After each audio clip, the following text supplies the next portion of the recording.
மல்லி நேயர்களுக்கு வணக்கம். நம்ம மல்லி சீரியல்ல இன்னைக்கு என்ன சுவாரஸ்யமா பார்க்க போறோம்னா, இந்த கதிரேசன அடிச்சு வீட்ட விட்டு வெளிய விரட்டணும் நம்ம விஜய். அப்படின்றவங்க மறக்காம இந்த வீடியோக்கு லைக் பண்ணுங்க.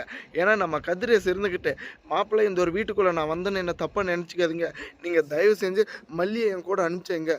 மல்லி இருந்தா தான் அந்த ஒரு வீட்ல ரேணுகா சந்தோஷமா இருப்பாளாம். ரேணுகா வந்துட்டு ரொம்பவே இப்ப மனநிலை பாதிக்கப்பட்டது மட்டும் இல்லாம, ரொம்பவே கஷ்டப்பட்டுட்டு இருக்கா. தயவு செஞ்சு எப்படியாச்சும் மல்லிய மட்டும் என் கூட அனுப்பிச்சேங்க. அப்படி உங்களுக்கு ஏதாச்சும் பாரமா இருந்தா நான் உங்கள் வீட்டுக்கு கூட்டிட்டு வந்துடுறேன் ரேணுகாவை. நீயும் சரி இல்லை வெண்பாவும் சரி எல்லாருமே அதே வீட்டில் சந்தோஷமாக வரலாம் வா அப்படின்னு இப்படி ஒரு காரியத்தை வந்துட்டு பண்ணுறதுக்கு தயாராக இருக்காங்க. ஆனால் துளி அளவு கூட வந்துட்டு நம்ம மல்லிக்கு விருப்பமே கிடையாது. நான் எதுக்கு நீங்கள் கூட்டிட்டு போகிறதுனா வெண்பாவும் விஜய் சாரையும் கூப்பிட்டு போங்க அப்படின்ற மாதிரி நம்ம மல்லி வந்துட்டு இப்படி ஒரு பைத்தியக்காரத்தனமான ஒரு முடிவு எடுக்க போகிறாங்க. ஆனால் கூடிய சீக்கிரத்தில் பார்த்தீங்களான்னு வா இந்த விஜய் வந்துட்டு இதுக்கு முன்னாடியே தாங்க மல்லி யார் என் லைஃப்பில் வந்தாலும் உன்ன மாதிரி வந்துட்டு ஒரு பர்சன் கண்டிப்பாக வர முடியாது.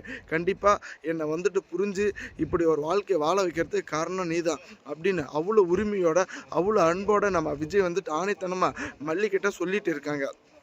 ஆனால் ஒரு கட்டத்தில் இந்த கடவுள் வந்துட்டு எதுக்கு தான் நம்ம மல்லியோட வாழ்க்கையில் இப்படி சோதிச்சுட்டு இருக்காங்கன்னு கொஞ்சம் கூட புரியலைங்க.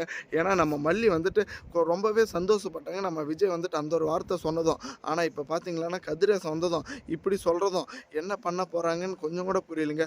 ஒரு வேளை வந்துட்டு உண்மையிலேயே இந்த ரேணுகை கஷ்டப்பட்டுட்டு இருக்கா அப்படின்னு திரும்ப வந்துட்டு நம்ம விஜய் வெண்பாவும் அந்த ஒரு வீட்டுக்குள்ளே போயிட்டு போகிறாங்களா, இல்லை நம்ம மல்லியும் கூட்டுட்டு அந்த ஒரு வீட்டுக்குள்ளே போயிட்டு போகிறாங்களான்னு ஒன்றுமே புரியல.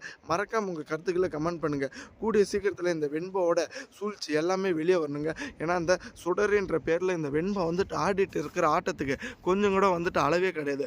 எப்படியாச்சும் கதிரேசனோட மொத்த சொத்து பற்றி ஏமாற்றி வாழ்ந்துடணும் அதை வந்துட்டு வச்சுட்டு அப்படின்னு நினச்சிட்டு இருக்காங்க. ஆனால் ஒரு வகையில் நம்ம நிஷாக்கே வந்துட்டு அளவு கடந்து வர சந்தேகமே வந்துடுச்சுங்க.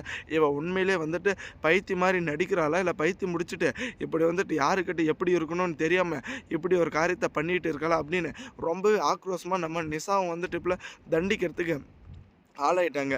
ஆனால் இப்போ பார்த்தீங்களான்னா இந்த ஒரு வீட்டில் இப்படி ஒரு குழப்பம் நடந்துட்டு இருக்கிறது நம்ம அன்னபூர்ணிக்கே தெரியாதுங்க. ஏன்னா நம்ம மல்லி வந்துட்டு இப்படி ஒரு சித்திரவாதத்தை அனுபவிச்சுட்டு இருக்கான்னு நம்ம அன்னபூர்ணிக்கு தெரிஞ்சால் ரொம்பவே மனசெல்லாம் நொந்துருங்க. தேங்க்ஸ் ஃபார் வாட்சிங் மல்லி நேயர்களுக்கு. மறக்காமல் உங்கள் கருத்துக்களை கமெண்ட் செக்ஷனில் கமெண்ட் பண்ணுங்கள்.